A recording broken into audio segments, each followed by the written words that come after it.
33 साल छोटी लड़की से इस बॉलीवुड कॉमेडियन एक्टर ने रचाई थी तीसरी शादी। बेटे को देखने आई लड़की की बहन पर आया था दिल। एक जमाने में हिंदुस्तानी सिनेमा का बहुत बड़ा नाम हुआ करते थे अभिनेता जगदीप। कॉमेडी जॉनर की फिल्मों में इन्हें बॉलीवुड में एक अलग मुकाम दिलाया था।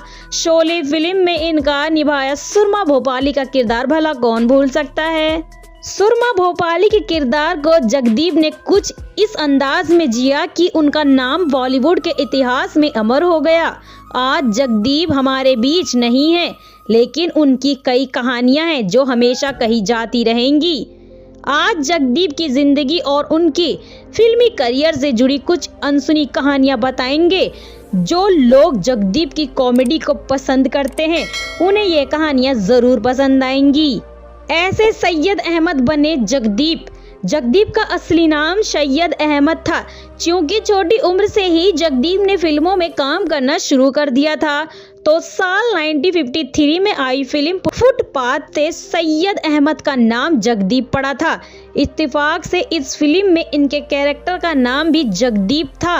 शोले में जब जगदीप ने सुरमा भोपाली का किरदार निभाया तो यह किरदार इतना ज्यादा पॉपुलर हुआ कि जगदीप का नाम पड़ गया सुरमा भोपाली जगदीप। आपको बताना जरूरी है कि जगदीप के करियर की पहली फिल्म थी साल 1951 में आई अफसाना।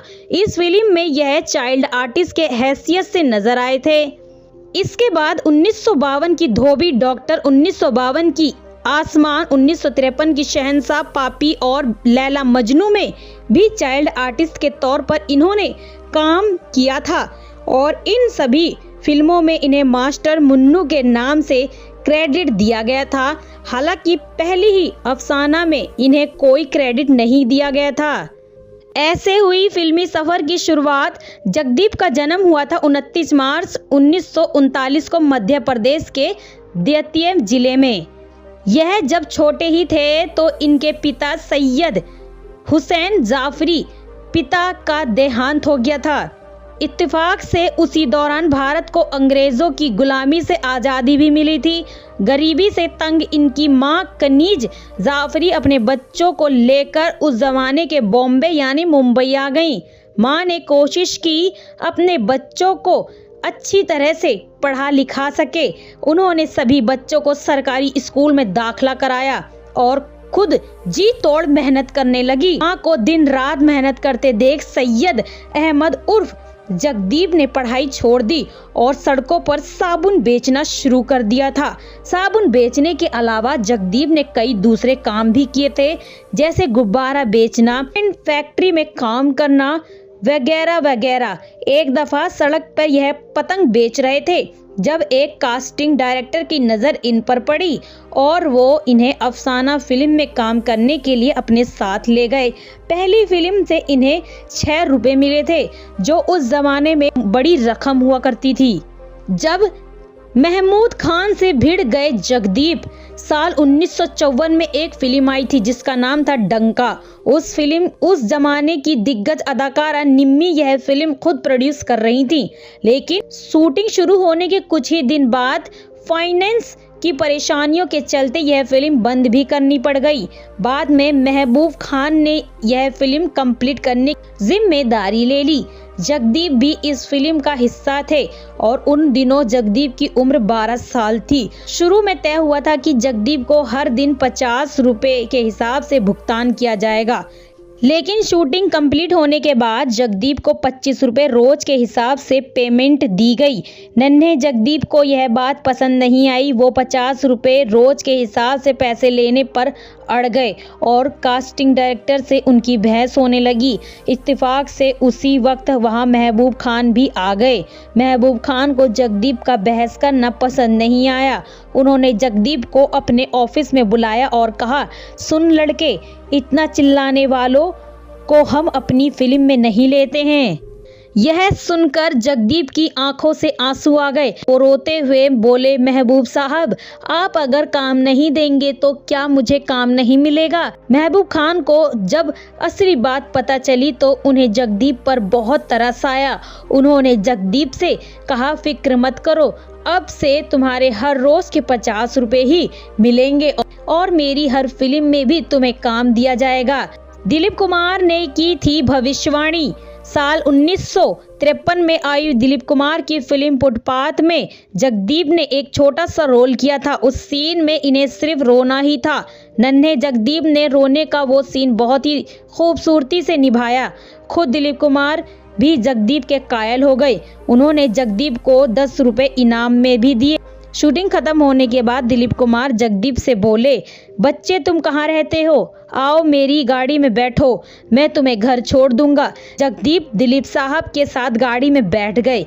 फिर जब दिलीप कुमार ने एक पेट्रोल पंप पर अपनी गाड़ी रोकी तो दिलीप साहब को देखने और उनका ऑटोग्राफ लेने के लिए लोगों की भीड़ लग गई। तब दिलीप साहब ने लोगों से कहा, अरे भाई, आप लोग मेरा नहीं, वो जो गाड़ी में बच्चा बैठा है उसका ऑटोग्राफ लीजिए। यह बच्चा एक दिन बहुत बड़ा एक्टर बनेगा। फिर जब दिलीप साहब गाड़ी में वापस आए तो उन्होंने जगदीप से कहा, तुम बहुत अच्छा काम करते हो बच्चे, एक दिन खूब तरक्की करोगे। जब बिमल रॉय भी हो गए जगदीप के फैन।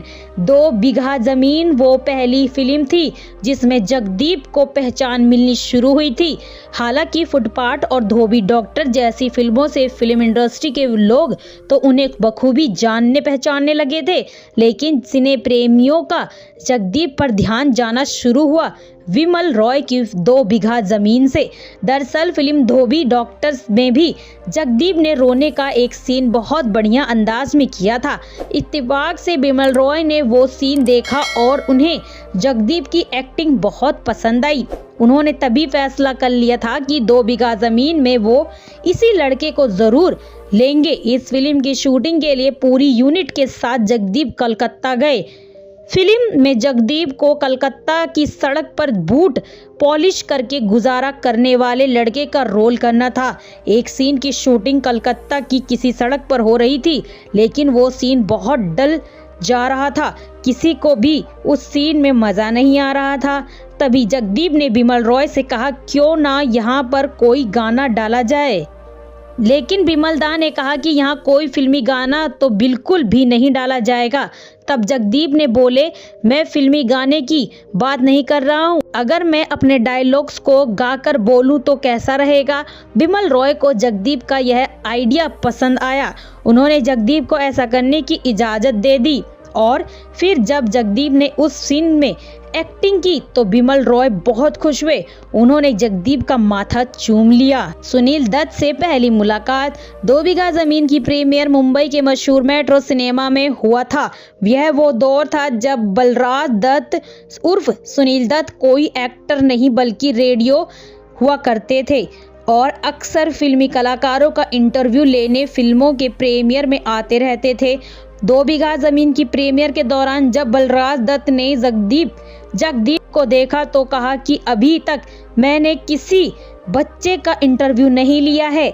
जगदीप, तुम रेडियो स्टेशन आना, मैं तुम्हारा इंटरव्यू वहीं पर लूंगा। हालांकि जगदीप कभी बलराज दत्त को इंटरव्यू देने जा ही नहीं पाए और यह बात आई गई और हो गई। जगदीप की पहली हवाई यात्रा। 2 बीघा जमीन के बाद बिमल रॉय ने नौकरी फिल्म बनाई थी। उन्होंने इस फिल्म में भी जगदीप को एक रोल में ऑफर किया। हालांकि इस दफा वो जगदीप को एक गेस्ट रोल में ही लेना चाहते थे। उन्होंने जगदीप से पूछा कि क्या तुम मेरी अगली फिल्म में गेस्ट रोल करोगे। जगदीप ने उनसे पूछा कि यह गेस्ट रोल क्या होता है। तब बिमल दा ने बताया कि यह छोटा सा रोल होता है, वैसा ही जैसे मीना कुमारी जी ने 2 बीघा जमीन में ट्रॉली वाला रोल किया था। जगदीप ने कहा, मैं आपके बच्चे जैसा ही हूँ, आपको मना कैसे कर सकता हूँ। अब बता दीजिए मुझे कब आना है। मैं ट्रेन से निकल पाऊंगा। बिमल दा ने कहा कि इस दफ़ा तुम्हें ट्रेन से नहीं बल्कि प्लेन से कलकत्ता बुलाऊंगा। बिमल दा ने जगदीप को फ्लाइट की टिकट भेजी और इस तरह जगदीप ने अपने जीवन की पहली हवाई यात्रा की। इस रोल के लिए जगदीप को 5,000 रुपये बिमल दा ने दिए, साथ ही कलकत्ता से वापस मुंबई भी फ्लाइट से ही भेजा। ताली बजाने के लिए 3 रुपये मिले थे। बताया जाता है कि उसी दौरान BR चोपड़ा अफसाना नाम की फिल्म बना रहे थे और इसी फिल्म के एक सीन के लिए उन्हें चाइल्ड आर्टिस्ट की तलाश थी। किसी ने जगदीप को सड़क पर देखा तो उन्हें भी इस फिल्म के सेट पर ले आए। कहते हैं कि इस फिल्म में उन्होंने इसीलिए काम किया क्योंकि कंघी बेचकर दिन भर जहां वो केवल ₹1.5 कमा लेते थे, वहीं फिल्म के सेट पर उन्हें ताली बजाने के 3 रुपये मिलते थे। जगदीप ने की थी तीसरी शादी और वो लड़की 33 साल छोटी थी। जगदीप की तीसरी शादी काफ़ी विवादों में रही थी। जगदीप की इस शादी का किस्सा काफ़ी हैरान करने वाला है। बताया जाता है कि जगदीप के दूसरे बेटे नवेद को देखने के लिए लड़की वाले आए थे और तब नवेद ने शादी करने से इनकार कर दिया था। नवेद तब अपना करियर बनाना चाहते थे और इसीलिए शादी में फंसना नहीं चाहते थे। कहते हैं जिस लड़की से नवेद की शादी होने वाली थी उसकी बहन पर जगदीप का दिल आ गया था और उन्होंने उन्हें प्रपोज भी कर डाला था। लड़की भी इस शादी के लिए तैयार हो गई। 3 शादियां की हैं, 6 बच्चों के पिता बने। जगदीप की पर्सनल लाइफ भी कम फिल्मी नहीं है। उन्होंने 3 शादियां की थी जिससे उन्हें 6 बच्चे हुए थे। पहली पत्नी नसीम बेगम, दूसरी बेगम और तीसरी नजीमा थी। तीसरी पत्नी से शादी करने का किस्सा भी अलग ही है। रिपोर्ट्स के मुताबिक जगदीप के बेटे को लड़की वाले देखने आए थे, लेकिन बेटे नवेद को शादी नहीं करनी थी। जिस लड़की का रिश्ता आया उसकी बड़ी बहन से जगदीप को पहली नज़र में ही पसंद कर लिया। उन्होंने उस लड़की को प्रपोज किया जिसके बाद दोनों की शादी हो गई। इस शादी से उन्हें एक बेटी मुस्कान जाफरी थी। जगदीप के ज़्यादा शराब पीने से परेशान रहते थे बेटे जावेद जाफरी। जगदीप के दूसरे बेटे जावेद जाफरी भी फिल्म इंडस्ट्री से जुड़े हुए हैं। जाफरी और जगदीप के बीच रिश्ते अच्छे नहीं थे। वजह यह थी कि एक समय ऐसा था कि जगदीप बहुत ज़्यादा शराब पीने लगे थे और उन्हें जुए की भी लत लग गई थी। उनकी यह आदत जाफरी को बिल्कुल भी पसंद नहीं आई थी, जिस वजह से आए दिन उनके बीच बहस होती रहती थी। उन्होंने जगदीप को बहुत बार मना किया था, हालांकि कुछ समय बाद दोनों के रिश्ते पहले से बेहतर हो गए थे। 81 साल की उम्र में दुनिया को कहा अलविदा। 81 साल की उम्र में जगदीप बीमारियों से जूझ रहे थे। कोरोना लॉकडाउन के दौरान वो काफ़ी कमज़ोर हो गए थे। आखिरकार 8 जुलाई 2020 को वो अपने पीछे 6 बच्चों और नाती पोतों से भरा पूरा परिवार छोड़कर दुनिया को अलविदा कह गए।